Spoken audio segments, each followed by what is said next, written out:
감사합니다. 하나님이 사랑하시는 교회에 이렇게 주일에 추수감사절에 저를 불러주셔서 너무 감사드리고요. 또 제가 사고 이후에 받은 선물들을 오늘 이 자리에 나누려고 섰는데요.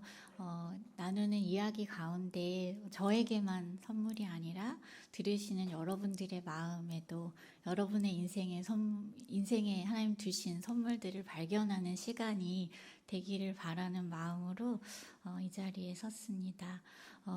네, 저는 지금 포항에 있는 한동대학교에서 사회복지 가르치는 일 한지 이제 6년째가 되어가고 있고요.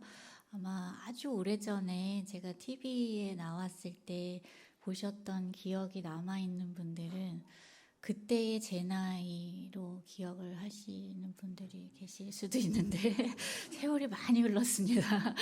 20대 중반이었던 저는 세월이 많이 흘러 지금 이제 40대 중반이 되었습니다. 그간에 하나님 주신 많은 은혜들이 있었어요.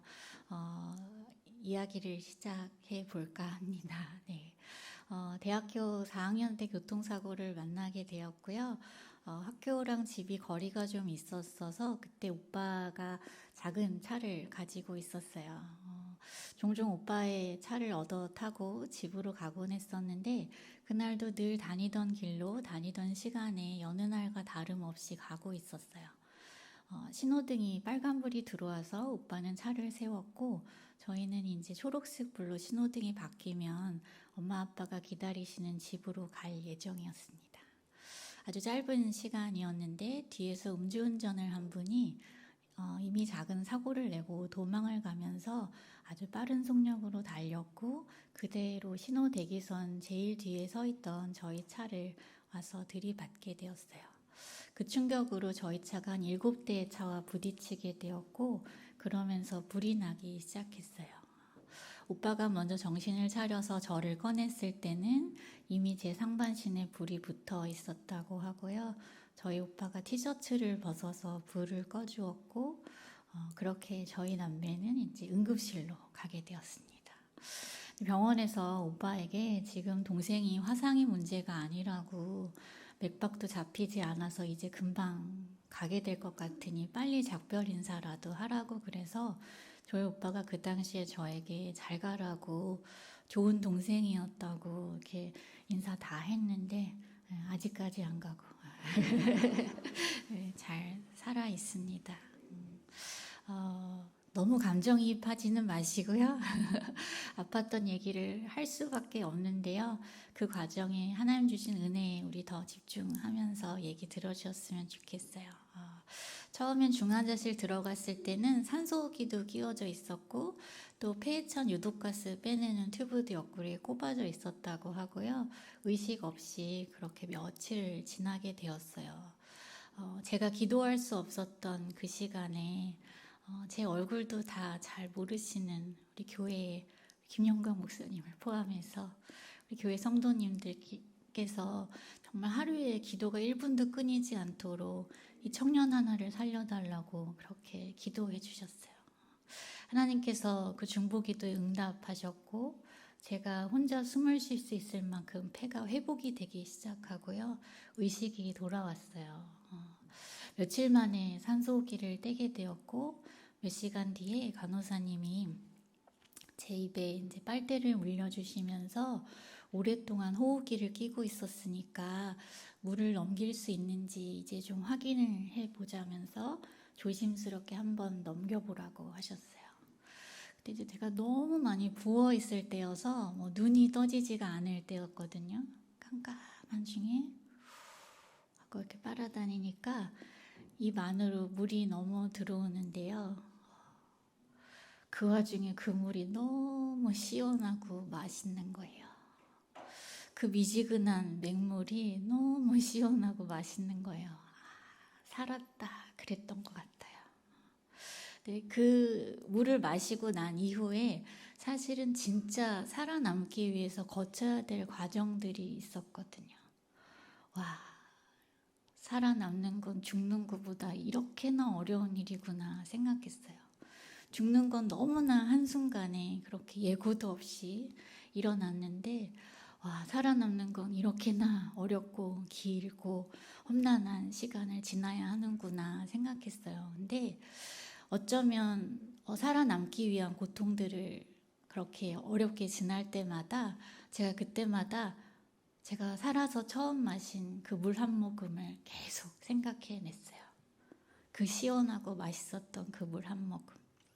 너무너무 사소하고 아무 의미도 아무 즐거움도 느낄 수 없는 일이라고 생각했던 그 일이 사실은 어마어마한 기쁨이 있는 것임을, 살아서 누릴 수 있는 모든 것이 사실은 어마어마한 기쁨임을 제가 그때부터 알게 되었어요. 제가 그때부터 아픈 시간을 지날 때마다 살아서 누릴 수 있는 좋은 것들에 집중하면서 그 시간들을 지나왔습니다. 사진 한 장을 보여드릴까 해요. 병원에 있을 때 제 모습이고요. 저는 이제 전신의 55% 면적의 3도 화상을 입었다고 이렇게 병원에서 진단합니다. 몸의 반 이상의 면적의 피부가 화상으로 인해서 없어지게 되었고요. 3도 화상은 화상의 깊이를 이야기하는데요. 이제 우리 피부가 조금 상하더라도 한 2, 3주가 지나면 새로운 피부가 돋아나잖아요. 근데 그런 재생 능력을 잃어버릴 만큼 좀 깊이 상했다는 뜻입니다. 그래서 시간이 흘러도 피부가 생겨나지 않기 때문에 이제 화상을 입지 않은 피부에서 표피를 떼어다가 피부가 없어진 자리에 이제 피부를 옮겨 심는 피부 이식 수술을 받아야 했어요. 아주 여러 차례 한 7개월가량 피부 이식 수술을 받았습니다.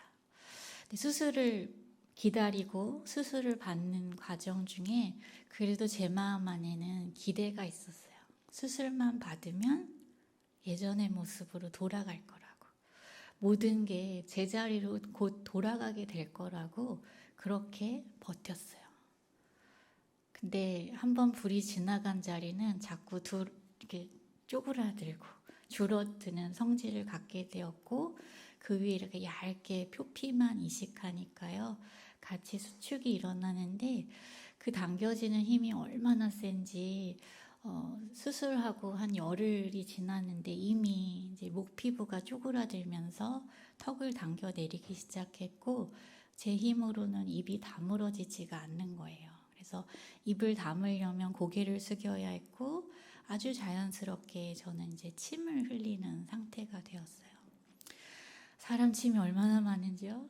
수건을 물고 있지 않으면 감당이 안 되더라고요.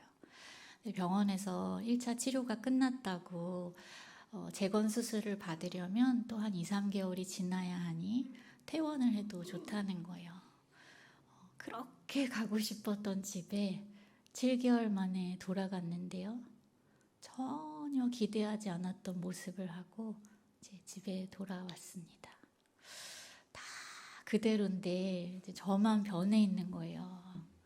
제가 막 굳이 거울을 찾아서 막 들여다볼 용기는 없었지만 팔이랑 다 보이니까요. 충분히 짐작은 할 수 있었어요.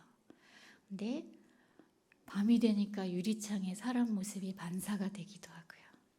제 입이 작아져서 엄마가 어린이용 숟가락을 사주셨는데 저희는 이제 왼손으로도 숟가락질 혼자 잘한다고 막 기분 좋게 밥 먹다가도 이게 숟가락이 새 거다 보니까요.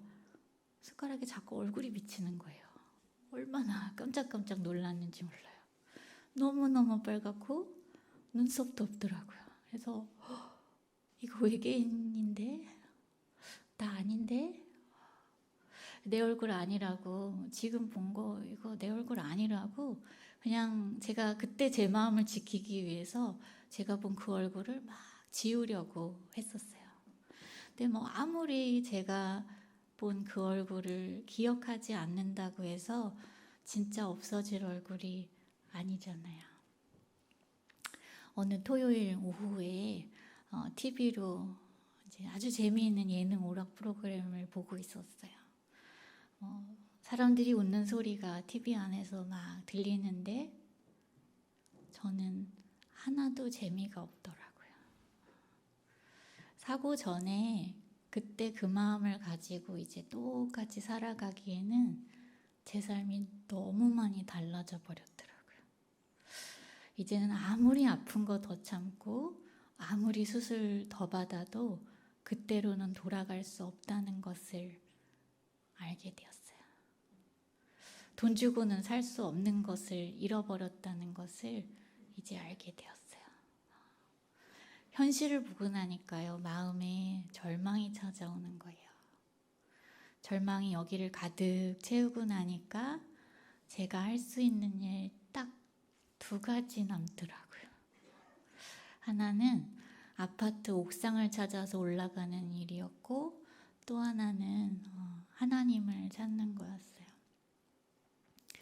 몇 시간 고민하다가 엄마한테 교회에 가자고 좀 따져봐야겠더라고요. 내가 살려달라고는 하긴 했는데 와, 이 모습으로 살게 하실 줄은 몰랐거든요. 그래서 토요일 밤에 제대로 불도 못 켜고 교회 와서 그냥 막 기도 아닌 기도하는 거예요.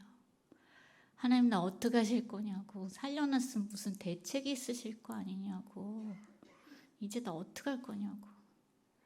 하나님 전지전능하시다면서요. 그때는 그 말이 그렇게 야속할 수가 없더라고요. 왜 나에게 아무것도 하고 계시지 않는 거냐고, 이제는 어떻게 할 거냐고 막 몇 시간을 물었는데 대답이 없으시더라고요. 그분이 좀 그런 스타일이시잖아요, 여러분. 그래서 아무 소리도 못 듣고 그냥 울다가 집에 돌아갔어요. 그 다음날 이렇게 주일 아침이 되어서 늘 다니던 교회니까 교회에 나와서 앉아 있었어요. 제가 사고 전까지 성가대를 했었습니다.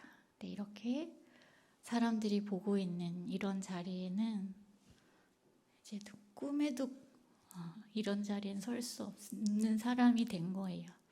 그 밑에서 사람들이 볼까봐 모자 눌러 쓰고 마스크하고 흘러내리는 침 때문에 수건 계속 갈아 끼워가면서 조금만 움직여도 찢어져 버릴 것 같은 살을 안고 쪼그리고 앉아있는데, 이제 진짜 더 떨어질 바닥이 있기나 할까 싶은 거예요. 여기가 끝이라는 생각이 들었어요. 더는 할 수 없어. 더는 못하겠다. 그런 생각이 드는 거예요. 세상이 다 망해도 난 이제 더 잃을 것도 없네. 그런 생각이 드는 거예요. 그러니까 찬양도 부르고 싶지 않더라고요. 목사님 설교도 귀에 들어오지 않았고, 그래서 그냥 앉아서 계속 기도 아닌 기도, 사실은 좀 마지막과 같은 마음으로 기도하고 있었어요. 하나님, 무슨 계획이 있지 않으셨겠냐고. 나한테 이렇게 엄청난 일이 일어나 버렸는데, 근데 하나님, 진짜 무슨 계획이 있어서 내 삶이 이렇게 지속되는 거라면 하나님 계획을 나도 좀 알고 싶다고.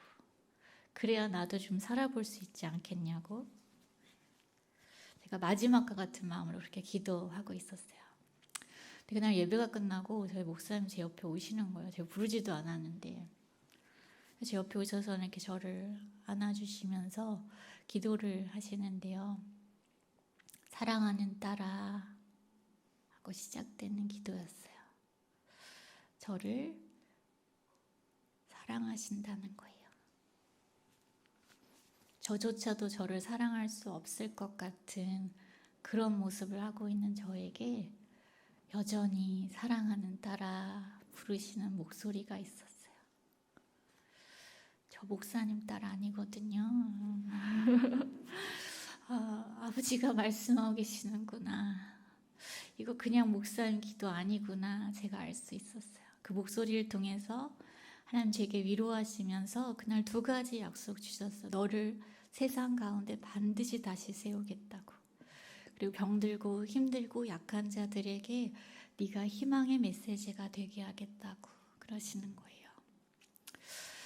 나는 할 수 없는 일이지만 내가 이때까지 믿어왔던 성경 속에서 살아계신다고 하셨던 그 하나님이 진짜로 지금도 정말 살아계신다면 이 일 하나님이라면 하실 수 있을 것 같은 제 마음 안에 그 믿음이 있었어요. 그리고 사실은 제가 기다렸던 약속은 아니었거든요. 네 얼굴 다 회복될 거야. 이제 조금만 있으면 제자리로 돌아가게 될 거야. 그 소리였으면 진짜 좋았을 것 같은데 하나님 생각은 저의 생각과는 조금 달랐지만 참 이상하게도 기대했던 응답이 아니었음에도 불구하고 다 이해되지도 않았던 그 약속이 그날 저에게 여기가 끝이야, 끝이야 이러고 있는 저에게 아주 분명하게 끝이 아니라고, 내가 준비한 해피엔딩이 있다고, 네 인생의 끝이 여기가 아니라고 아주 분명하게 말씀하고 계셨어요. 그래서 저는 그날부터 그냥 제게 계획되었다는 그 해피엔딩을 저도 살아서 봐야겠다라는 마음을 먹게 되었고, 그냥 내일 나 어떻게 되는 거지? 1년 뒤에 나는 어떻게 되는 거지? 이렇게 걱정하고 염려하는 일은, 계획하는 일은 이미 이제 저의 소관이 아니라는 건 예저녁에 알았고요. 네. 그냥 저에게 주어진 하루를, 오늘 하루를 열심히 살아내는 것, 그냥 그게 저의 일이다라고 생각하고 그냥 하루씩을 살자 생각하고 살아오고 있습니다. 그때부터 집에 돌아가서 제가 글을 쓰기 시작했어요. 한 8개월 동안 일어난 제 삶의 일들을 제가 글로 정리하기 시작했고 그러면서 조금씩 또 마음의 용기가 자라났는데 그 일은 거울을 보는 일이었어요. 처음엔 되게 어색하더라고요. 좀 멀리서 보는데도 처음 보는 얼굴이 거울 속에 있으니까 뭐라도 해야 될 것 같으니 어색함, 이 적막함. 그래서 또 사람 처음 만나면 인사하라고 배웠으니까 아유 그냥 안녕이지사 이렇게 인사하고 쓱 지나가고 또 보면 또 인사하고 그랬어요. 근데 또 자꾸 보니까 익숙해지더라고요. 그러면서 조금씩 가까이 가서도 보게 되었고요. 그렇게 저 스스로를 참 인정하고 싶지 않았고 받아들이고 싶지 않았던 제 모습을 인정하고 받아들일 수 있는 시간이 그렇게 시작이 되었어요. 네, 제 모습을 다시 받아들일 수 있는 그 힘은 제 안에서 시작된 건 아니었어요. 제가 막 마음을 강하게 먹고 의지를 다져서 생긴 게 아니라요. 저희 가족들이, 저의 친구들이, 우리 이모 삼촌들이요. 또 우리 교회 식구들이 제가 이렇게 모습이 많이 달라졌는데 예전의 모습이라고 뭐 눈이랑 이밖에 안 남았거든요, 제가. 근데 저를 다른 사람으로 대하지 않는 거예요. 길에 나서면 맨 이 소리밖에 안 들리는 저를 두고 우리 가족들은, 우리 교회 식구들은 저를 그냥 똑같이 대해주시는 거예요. 이게 진짜 사랑이라는 것을 알게 되었어요. 그래서 제가 그 사랑의 힘으로 제 자신을 다시 안을 수 있는 힘을 얻게 되었고 참 제 입으로 말하기 민망하지만 그래서 지선아 사랑해라는 제목의 책을 쓰게 되었습니다. 저희 가족 사진이고요. 하나님께서 제게 주신 가장 따뜻하고 좋은 선물입니다. 어렵고 힘들 때 이거 다 너 때문이야. 사실 그럴 수도 있는 거였는데 이제 네가 못하는 거 내가 대신해 줄게. 그 마음으로 제 가장 가까운 곳에 가족이 있어서 제가 참 그 시간을 어렵고 힘들었던 시간이었지만 따뜻한 기억들 많이 가지고 있습니다. 엄마하고 있었던 얘기 하나 나눌게요. 사고 후에 이제 1년도 안 되었을 때였어요. 그때는 이제 살아가기로는 마음 먹었지만 사는 게 썩 좋지는 않을 때였습니다. 그래서 너무 부끄럽지만 제가 그때는 눈만 뜨면 아팠었어가지고요. 제가 그때 그랬어요. 하나님 나 너무 오래는 안 살면 좋겠다고, 사는 게 너무 고달프다고 그랬어요. 저 지금은 하나도 아프지 않거든요. 진짜 건강해요. 그래서 막 되게 오래 살고 싶고 막 지금은 그런데 아플 때 마음은 그렇더라고요. 그래서 인생은 너무나 고달프다라는 생각을 참 많이 하고 살 때 제가 엄마한테 어느 날 이런 질문을 했습니다. 엄마 인생이랑 내 인생이랑 바꿀 수 있으면 엄마가 좀 바꿔줄 수 있냐고. 네, 엄마 바꿀 수만 있으면 1000번이고 10,000번이고 바꾸지. 저희 엄마가 한 번도 제 앞에서 우신 적이 없어요. 제가 안 보이는 곳에서 정말 많이 우셨지만 적어도 제 앞에서는 눈물 한 방울 흘리지 않는 아주 강인하고 씩씩한 엄마였거든요. 근데 제가 세월이 참 많이 흘러서 그때 엄마를 생각해보고 또 그날 엄마의 진심을 들은 그날 눈물 한 방울조차 흘릴 수 없었던 엄마 마음이 이거였구나.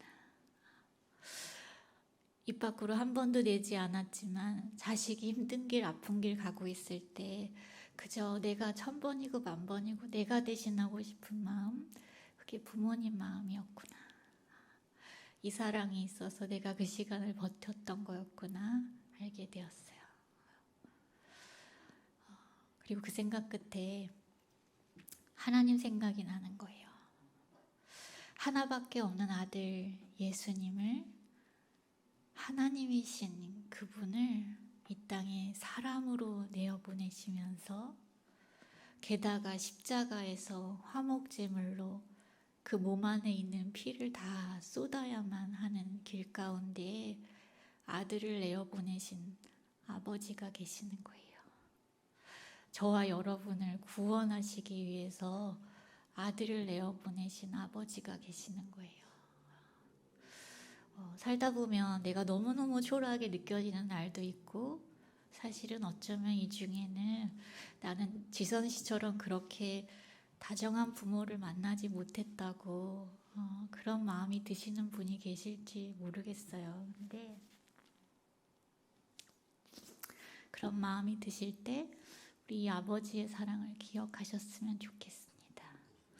자식을 내어던진 사랑을 받은 자임을 우리는 기꺼이 자기 자신을 내어던져 핏값으로 죄인의 자리에서 자녀로 죽음에서 생명으로 옮겨진 자임을, 우린 그런 사랑을 받은 자임을 우리 꼭 기억했으면 좋겠습니다. 이 사진은 제가 사고 꼭 1년째 되던 날 찍은 사진이에요. 제가 사고 후에 그랬거든요. 나 이제 생일 2개야. 엄마가 낳아주신 날도 생일이지만 사고 만났던 그날 나 다시 태어나서 새 인생 살았으니까 생일 2개야 그랬는데요. 와, 정작 딱 그날 아침이 됐는데요. 마음이 생일 같지는 않더라고요.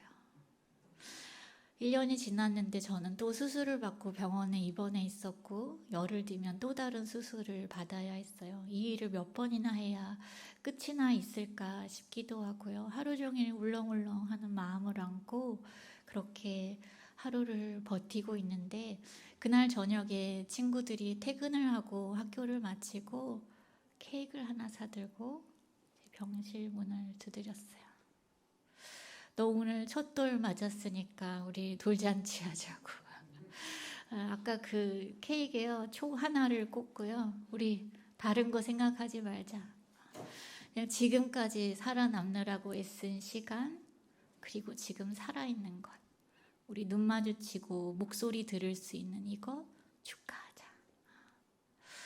그래서 그날 친구들과 축하받으며 또 감사하며 마음을 되돌리고 기분 좋게 또 하루를 잘 넘겼어요.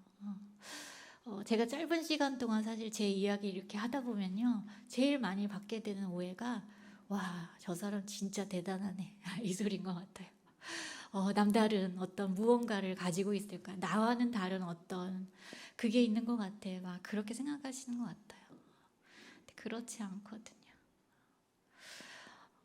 영혼의 어두운 밤을 지나고 그럴 때마다 주저앉고 넘어지고 웅크리고 있을 때마다 들려온 수많은 이야기들 중에 저에게 들려온 저를 사랑하는 사람들의 목소리, 저는 그거에 귀 기울였던 것 같아요.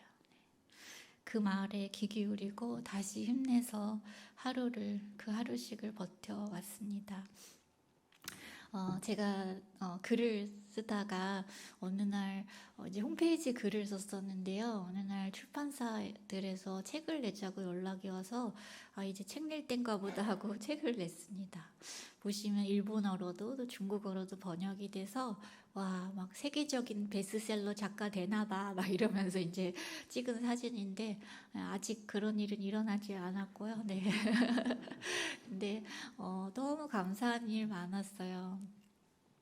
인생의 고통이 화상의 고통만 있는 것은 아니잖아요. 때로 친구들에게조차 가족들에게조차 꺼내놓을 수 없는 상처와 흉터들이 우리 인생의 시간에 쌓여가는 것 같아요. 그런 분들에게 제 책이 전해졌고 만나지 못한 분들인데요. 마치 그분들이 저를 만난 것처럼 다시 저에게 편지를 보내오시는 거예요. 얼마나 어려운 인생을 살게 됐는지. 근데 그 편지 끝에 하나같이 저에게 고맙다고 하시는 거예요. 비바람이 내리치는 이곳에 나 혼자 이 비를 다 맞고 있는 줄 알았는데 지선 씨가 같이 서 있는 것 같아서 괜히 위로가 되었다고.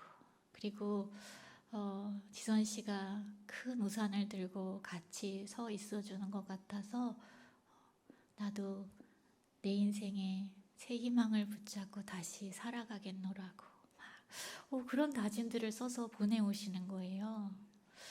사실 엄밀히 따지면 저는 그냥 저 혼자 살아남으려고 아픈 거 참은 거 말고는 한 게 없는 사람이거든요. 남을 위해서 한 게 아니에요. 그리고 제가 나눈 것들은 흉터잖아요, 솔직히. 사람들은 다 가리고 싶고 지워버리고 싶은 이 흉터들인데요. 하나님은 이렇게 연약한 것, 이렇게 쓸모없는 것을 가지고도 누군가에게 다시 살아갈 힘, 다시 살아갈 용기를 전하는 축복의 통로가 되게 하시는 분이시구나. 하나님은 이렇게 크신 분이시구나. 제가 제 인생을 보면서 하나님의 크심을 그렇게 경험하고 살고 있습니다. 이 글은 제가 책에 쓴 글귀 중에 하나고요.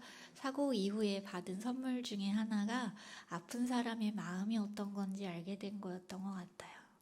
제가 인생에서 저랑 아무 상관없는 사람의 잘못된 선택으로 제가 아주 크게 넘어졌잖아요.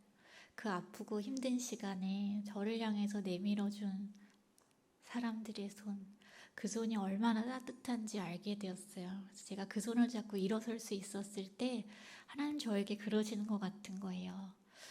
너도 이렇게 내밀어준 손 되면 어떻겠니? 여기 좀 내밀어줄 손이 필요하다고 이야기하는 목소리 되면 어떻겠니? 그래서 제가 저 그거 해보고 싶어요. 그래서 제가 사회복지 공부했어요. 개인의 불행, 개인의 불운으로 남겨두지 않고 우리 지역에서 우리 공동체가 이 교회가 함께 할 수 있는 일들 찾는 일 제가 사회복지 안에서 찾고 있고요. 그리고 이제 공부 마치고 한동대학교에서 사회복지 가르치는 일 하고 있는데요. 초반에 얼마나 어리숙하고 얼마나 미숙했는지 몰라요. 오히려 학생들이 선생님처럼 이 초보 선생을 잘 참아주고 견뎌주어서 이 6년의 세월을 잘 지나왔고요. 부족하지만 제가 연구도 하면서 지냅니다. 교수는 가르치는 일도 하고요. 이렇게 연구도 하면서 지내면서 요즘에 발달장애를 가진 청년들이 졸업 후에 학교를 졸업한 이후에 일다운 일 할 수 있는 일자리 그렇게 찾는 일들 그리고 우리 청소년들 중에 부모님이 수감이 되어 있는 경우에 있는 아이들이 있어요. 그 아이들을 만나게 하셨고 하나님께서 그 아이들이 부모의 죄를 같이 뒤집어 쓰지 않고 살아갈 수 있도록 건강한 어른으로 자라날 수 있게 할 수 있는 방법들 그렇게 함께 돕는 사람들 만나게 해주셔서 그 연구하면서 그렇게 지내고 있습니다.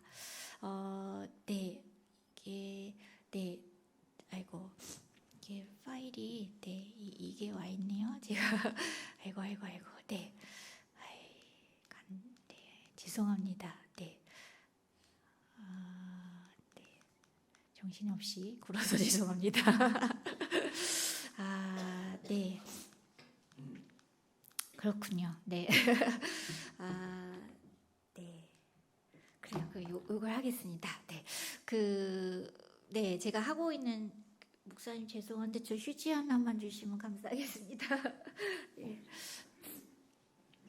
네, 외상 후 성장이라는 연구를 제가 하나 하게 되었는데요. 저처럼 화상을 경험한 사람들을 대상으로 제가 이제 조사를 하게 된 연구였습니다. 네, 주시면 감사합니다. 콧물이 계속 나고 있습니다, 제가. 네.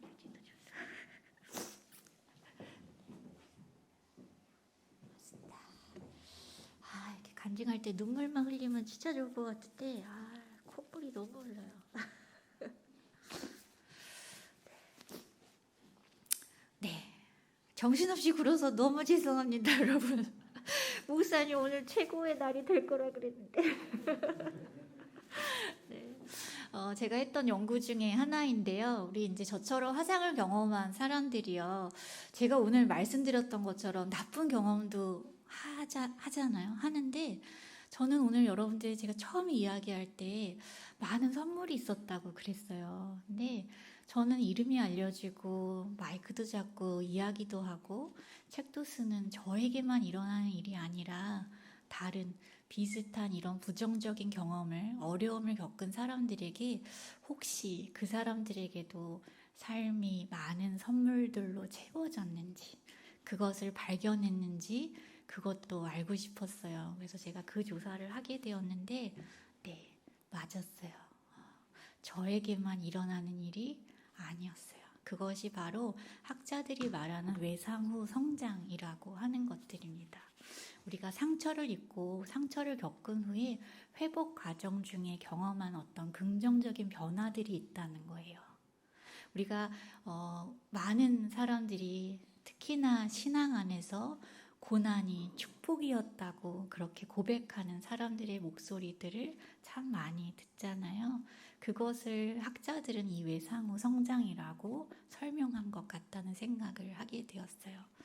상처를 경험했지만 나쁜 일을 경험했지만 그 가운데 있는 하나님의 섭리, 하나님이 숨겨둔 인생의 보물들을 발견하면서 우리 인생이 이전에는 보지 못했던 것을 발견하게 되고 세상 사람들은 삶의 지혜라고 말하기도 할 것이고요. 하나님이 누구신지 또 나는 누구인지 진짜 중요한 진리 앞에 서게 되는 것입니다. 그것을 세상 사람들은 외상 후 성장이라고 말해요. 우리에게 아주 소중한 어떤 것이 깨어진 일이 발생을 합니다. 그것을 꽃병이라고 비유하자면요. 꽃병이 깨진 일이죠. 와장창 깨어지고 산산조각이 난 그것들을 내려다보며 우리 다 슬퍼해요. 어떤 것은 누군가에게는 그 소중한 것이 자녀일 수도 있고 자기 자신의 외모일 수도 있고 돈일 수도 있고요. 관계일 수도 있고 미래일 수도 있고 꿈일 수도 있을 거예요. 그것이 원상태로 되돌릴 수 없을 만큼 와장창 깨어지고 나면요. 도대체 이 일이 왜 벌어진 거야 하고 남을 막 범인을 찾다가요. 나중에 결국은 그 화살을 자기에게 돌리기 시작합니다.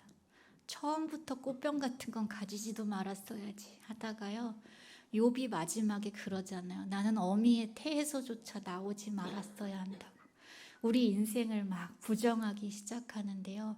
저는 오늘 여러분들께 제 이야기를 나누면서 제안하고 싶은 것은 바로 이것입니다. 하나님은 산산조각이 난 누군가는 다 끝났어. 네 인생에 무슨 희망이 있겠어 말하고 있을 그 순간에 하나님은 이 깨진 꽃병의 조각들로 새로운 작품을 만드시는 분이심을 우리가 그걸 기억했으면 좋겠어요. 나의 계획과는 조금은 다를지라도 이 꽤 괜찮은 해피엔딩을 준비하시는, 우리 인생을 다시 쓰시는 하나님을 발견할 수 있으면 좋겠습니다. 제가 오늘 여러분들과 사고 설명을 하면서 초반에 좀 독특한 표현을 썼습니다. 감지하셨을지 모르겠는데요. 제가 사고를 만났다 그랬어요. 사고를 당했다 하는 게 훨씬 정확한 표현입니다. 당한 게 맞아요. 근데 어느새인가 제가 사고를 당했다 혹은 사고 당한 지 몇 년 되었어요, 뭐 이런 말을 할 때 그 표현이 좀 불편해지기 시작하는 거예요. 왜냐하면 제가 사고를 당했어요 라고 말할 때마다 제가 제 자신을 스스로 저는 음주운전 교통사고의 피해자입니다, 그렇게 말하고 있는 것 같은 거예요. 피해자로 살고 싶지 않았고 또 하나님이 저 피해자로 살게 하지 않으셨거든요. 피해를 입은 것은 사실이지만 하나님이 수많은 선물들을 받은 사람으로 살게 하셨어요. 그래서 제가 말을 좀 바꿔야겠다 그런 생각이 드는 거예요. 반갑지 않은 일이지만 이것도 만남의 일종이라는 생각을 하게 되었어요. 그래서 사고를 만났다고 아무도 몰랐지만 저 혼자 말을 바꾸었죠. 근데 시간이 더 많이 흘러서 보니까요, 당한 일의 결과는 피해일 수밖에 없지만 만난 일의 결과는 헤어짐일 수 있다는 걸 알게 되었어요. 하나님께서요, 저를 사고를 만났지만 사고와 잘 헤어진 사람으로 살게 해주셨어요. 그래서 제가 저를 이제 저는 사고와 잘 헤어진 사람이라고 소개할 수 있게 해주셨습니다. 우리 아까 함께 읽었던 말씀 보겠습니다. 어두운데 빛이 비치라 말씀하셨던 하나님은요, 말씀으로 빛을 창조하신 빛의 주인이십니다. 그 빛의 주인께서 예수님 얼굴에 있던 그 빛, 하나님의 영광을 알게 하는 빛, 김영광 목사님을 알게 하는 빛 말씀이자 예수님 자신이기도 한 그 빛을 이제 우리 마음에 주셨다는 거예요. 빛하고는 조금도 어울리지 않는 이 자리, 빛이 와 있는지도 몰랐던 때도 참 많았는데 그냥 빛의 주인이 주셨다는 거예요. 그리고 이 보배로운 것을 질그릇에 담았다고 성경이 이야기합니다.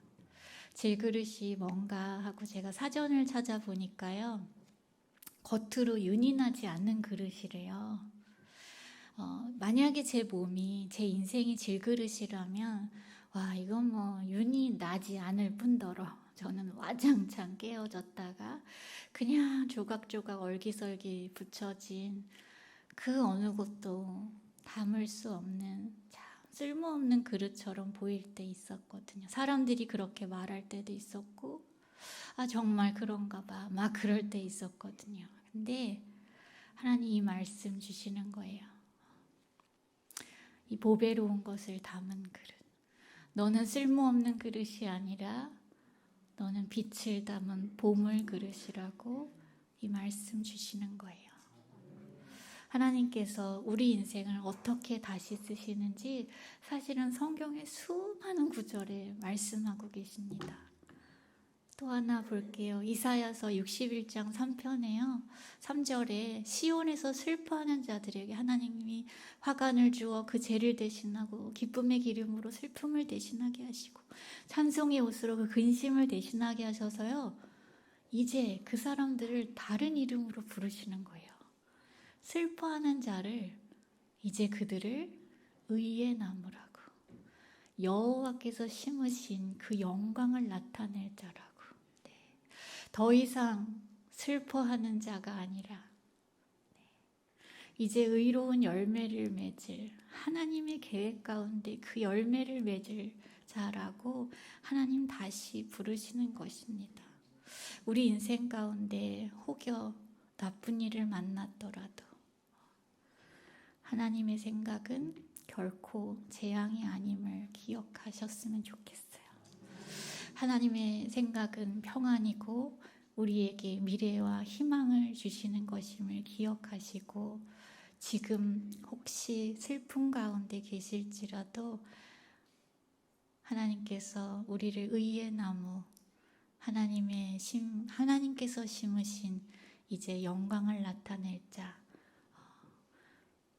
내 안에 있는 빛이 이 세상에 하나님이 누구신지 드러내는 삶을 살게 할 자, 나를 그렇게 부르셨음을 그렇게 기억하셨으면 좋겠습니다. 제가 오래전에요, 푸르메 재단이라고 하는, 제가 홍보대사 하고 있는, 지금 17년째 홍보대사 하고 있는 곳인데, 이곳에서 이제 우리 재단이 하고 있는 일, 우리 이제 장애를 가진 어린이들을 위해서 재활병원 짓고자, 국내 최초의 재활병원, 어린이 병원 짓고자 시작한 재단이고요. 그곳에서 이제 병원이 하는 일들, 우리가 할 일들 이제 소개하고자 이제 이런저런 일들 같이 하고 있어요. 어느 날 저에게 마라톤을 하자고 하셨어요. 한번 해보자고. 그래서 사람이 뭘 모르면 막 용감해지는 거 아시죠? 그래서 덜컥 약속을 했는데 제가 운동을 진짜 좋아하지 않아요. 그래서 뭐 남들은 마라톤 한번 하려면 그렇게 훈련하고 연습하고 한다네요. 저는 아무것도 모르고 그냥 대회 며칠 전에 동네 나가서 걷고 뛰고 해보니까 제가 한 8km 걸을 수 있더라고요. 그래서 시작할 때 사진 찍으면 되잖아요. 그래서 그냥 사진 찍고 저는 한 8km 걷다가 지하철을 탈 생각이었습니다. 그래서 교통카드 딱 주머니에 넣고 난생 처음 마라톤을 하게 되었어요. 근데 제가 그때 뉴욕에서 학교 다닐 때였는데 뉴욕이 한국하고는 좀 분위기가 다르더라고요. 길가에 시민들이 나와서 그렇게 응원을 하시는 거예요. 뛰라고, 잘 뛰라고.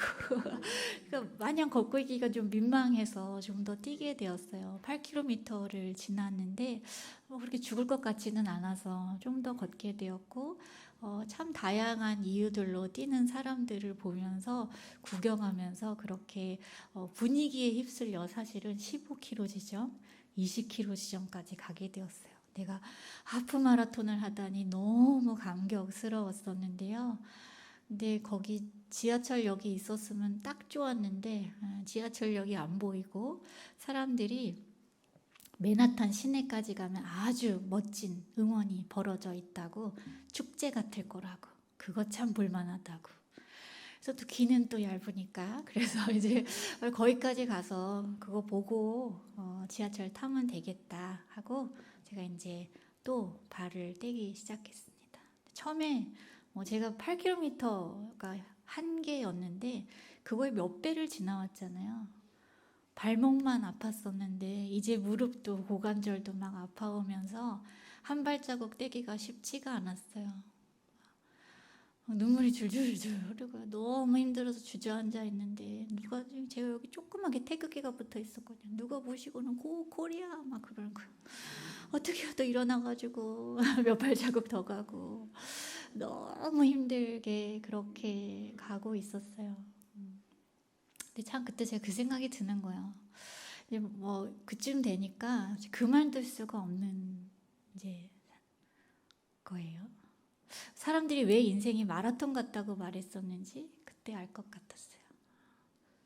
어디서 그만둬야 될지 잘 모르겠는 거예요.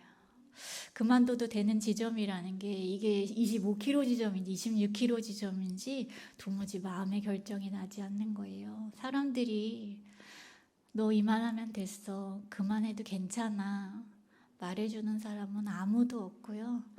아직도 10몇 킬로 가야 되는 거 뻔히 알고 있는데 막 거의 다 왔다고 거의 다 왔다고 막 거짓말을 막 뛰지도 않는 분들이 그 말에 또 속아가면서 그래, 어디서 그만둘지 결정이 안 나면 뭐 그냥 다음 발자국 내딛어지지 않을 때까지 그때까지 걸어야지. 그러면서 이제 완전히 걷기 시작했어요. 길에 응원하는 사람도 없고 중간중간 경찰들만 서 있는데요. 저도 이제 뭐 해도 지고요. 저도 막 체온이 떨어지는 거예요. 더 이상은 이제 한 발자국 내딛기가 쉽지 않은 상황이 왔다는 게 온몸으로 느껴지면서 이제 그만둬야 될 때가 왔구나 감지하고 있던 그때에 하나님이 이분을 만나게 해주셨어요. 그 마라톤이 센트럴파크 남쪽 입구에서 끝나는데요. 반대쪽 북쪽 입구에 한국 여자분이 노란 피켓을 들고 있다가 저를 알아보더니 이지선 화이팅! 그러는 거예요. 저 맨 위에 써 있는 게요. 이지선이에요. 제 홈페이지에는 제 이름인데요. 제가 마라톤에 참가한다는 짧은 기사 하나를 전날 보시고 저를 응원해 주려고 저기 서서 몇 시간을 기다리셨다는 거예요. 저 전날 처음 본 분이거든요. 제가 저기까지 올 거라는 건 저도 모를 일이었는데 저랑 약속을 한 것도 아니었고 그냥 저를 응원해 주고 싶어서 저기서 몇 시간을 기다리신 저분이 얼마나 고마워요. 그래서 사진을 찍고 감사하다고 인사를 하고 사람이 양심이 있지 저기서 어떻게 그만둬요. 그래서 가는 모습을 좀 보여드려야겠다 하고 이제 발을 떼기 시작했습니다. 그렇게 질질 끌고 왔던 그 다리에 저분을 만나고 나서부터요. 와, 힘이 나는 거예요. 없던 힘이 막 생기는 거예요. 제가 나머지 7km를 막 제 다리를 너무 신기해하면서 내려다보면서 딱 한 가지 생각했어요. 나도 저분처럼 살아야지. 인생의 마라톤에 지쳐있는 사람들에게 힘내라고 화이팅이라고 그렇게 응원하면서 살아야지. 제가 그렇게 다짐하면서요. 그 응원의 힘으로 결국 7시간 22분 26초의 기록으로 마라톤 풀코스 완주하게 되었어요. 네. 들어오기 한 10m 전에 감사해요. 네. 10m 전에 재단 이사님이 태극기 주셔가지고 마치 계속 뛰어온 것 같은 저 표정을 하고 네, 뭐 꼴찌나 다름 없었지만 제가 저 마지막 피니시 라인을 통과하면서 1등이 나만큼 기뻤을까 그랬던 것 같아요. 그날 깨달은 것이 있어요. 그날 너무너무 그만두고 싶은 순간들. 진짜 더 가면 죽을 것 같은 그런 고비들이 있었거든요. 근데 가만 보니까요. 죽을 것 같은 거지 죽는 거 아니더라고요. 끝까지 왔는데 잘 살아있더라고요. 죽을 것 같은 두려움이 나를 사로잡는 것이지 결코 이 레이스가 나를 죽이는 것이 아니구나. 내가 그만두지 않는 한 이 레이스는 계속되는 거라는 것을 그날 배우게 되었어요. 저와 여러분에게 각자의 마라톤이 주어졌어요. 지금 얼마나 왔는지 또 얼마나 더 가야 하는 것인지 알 수 없어서 더 어려운 게 인생이라는 마라톤인 것 같아요. 살다 보면 정말 죽을 것 같은 고비들을 만나기도 하고 저처럼 그런 일을 한번 겪었다고 해서 다시는 그런 일 없다고 그런 보장도 되어 있지 않잖아요. 여기가 천국이 아니라서요. 근데 혹시 그런 일들을 만나더라도 우리 중간에서 그만두는 일 하지 않았으면 좋겠어요. 그냥 언젠가 이 길 끝에서 우리 좀 너무 힘들면 우리 좀 쉬어가요.